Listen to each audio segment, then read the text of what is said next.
Shout out to SRK Cycles. I stole this idea from you. The post-it notes.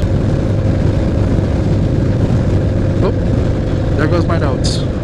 Hey guys, thanks for tuning in. If this is your first time checking in, please click that subscribe button down below. And remember, likes go a long way to help support the channel. So over the summer, Harley had the Find Your Freedom Internship. And what it was a program where they selected 8 people to ride Harleys for the summer and document their experience. The program ran from mid-June until mid-September. So the interns that they had selected were Alex, Brock, Charlie, Emma, Han, Meghan, Tessa, and Tony. And these were all, again, younger people for the most part that got these bikes, and they were, from what I understand of the program, told to go out and ride and document their experience. And I don't think they had a whole lot of restriction, to be totally honest with you. I think it was pretty much up to them to do what they wanted with the program. So I just thought that as a consumer of their content and as a Harley owner and somebody who followed the program, I figured, hey, you know what, I'm going to do my own exit interview style review of that program. I went through and I just tallied up how many social media posts were put out by these 8 interns and what the cost of the bikes were from Harley-Davidson. So what I came up with was roughly 500 posts, and I really considered anything that was motorcycle Harley related. So out of the $152,000 that Harley put out in bikes, they received 500 social media posts out of these interns. So if you do the math out of that, it's at least $300 per post. What I am not accounting for in that equation is the money that Harley spent putting these interns through motorcycle school.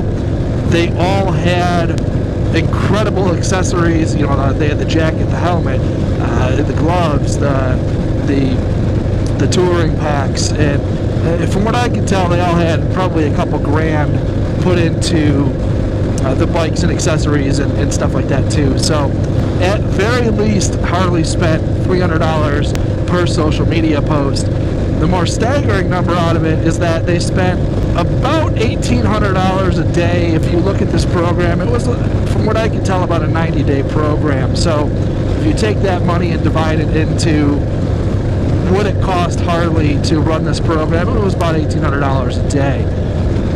Now I'll get into the exit interview portion of this, which really just kind of is asking some basic exit interview-ish type questions. So the first question is, how similar was this program to what my expectations were? And I'm going to say not really at all, to be totally honest with you. I expected that they were going to have the freedom to post whatever it was they wanted, but that Harley-Davidson would mandate out of this program that they would have, well, first of all, every social media platform available, and that they would make posts to all of them. And that was clearly not a restriction, because these social media posts were really all over the map. Some people didn't have YouTube channels, some people didn't have Instagrams. It was just kind of all over the place. So you really couldn't go to every social media platform or the major social media platforms and find all of their content. The next question would be, how would I rate Harley-Davidson on a scale of 1 to 5 as far as like their execution goes on this program? And I'm going to say 2 or 3. They promoted the internship from the beginning, and I didn't see a lot of sharing of their content from these creators from Harley-Davidson Social. Yeah, I thought that Harley-Davidson was really going to take the content that these interns created, and then that they were going to make a big heavy push of it, and I didn't really see a lot of that.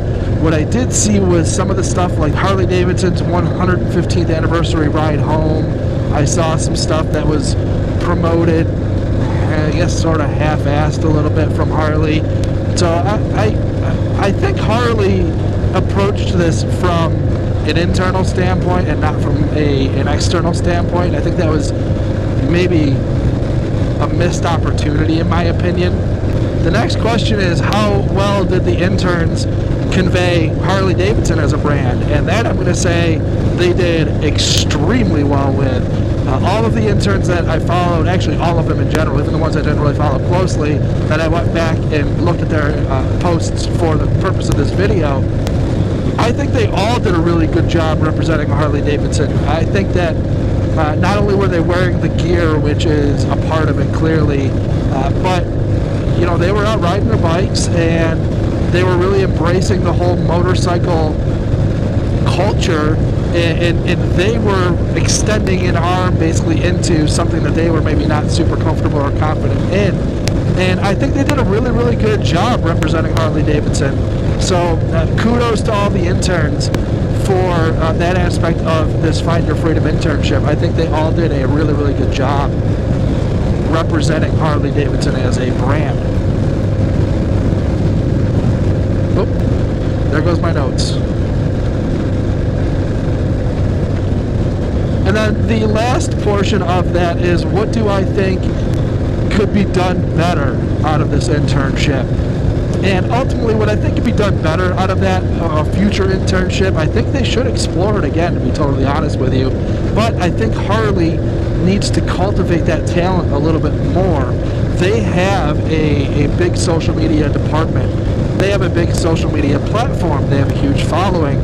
And part of bridging the old school Harley guys with the new school or future Harley riders of America, or call it the world, is bridging that gap. I think Harley needs to do a better job in the future of cultivating that talent. And I think they need to set their expectations maybe a little bit higher, not much higher.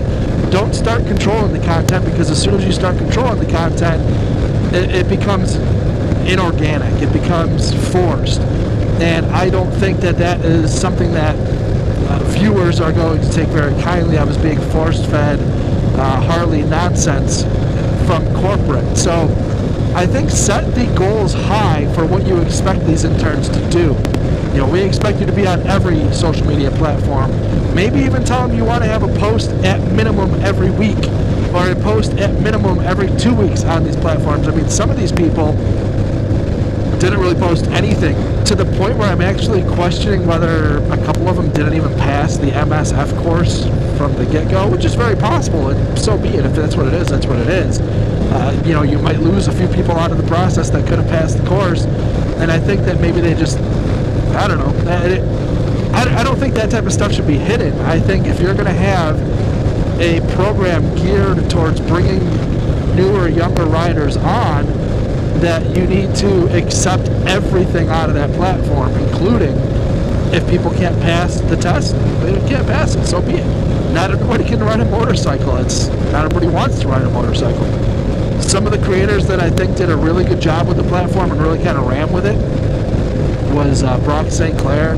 Put out some really, really well-produced videos, albeit sporadic, but I thought they were really, really good. And he sort of stopped after the internship. I haven't seen any more Harley content out of him. Meghan Glova, she did some, which I might be butchering her name, I'm sorry Megan if I did, but she put out some really good content, I thought, as well. Han, who didn't have any real presence on YouTube or anything, but he had some incredible Instagram content that I believe he's still putting out today.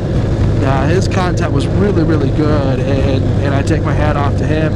I didn't think that somebody could represent the Harley brand and really convey a storyline as well as he does on Instagram, so kudos to him. You know, Charlie, I think she's over in England. She did some pretty interesting stuff.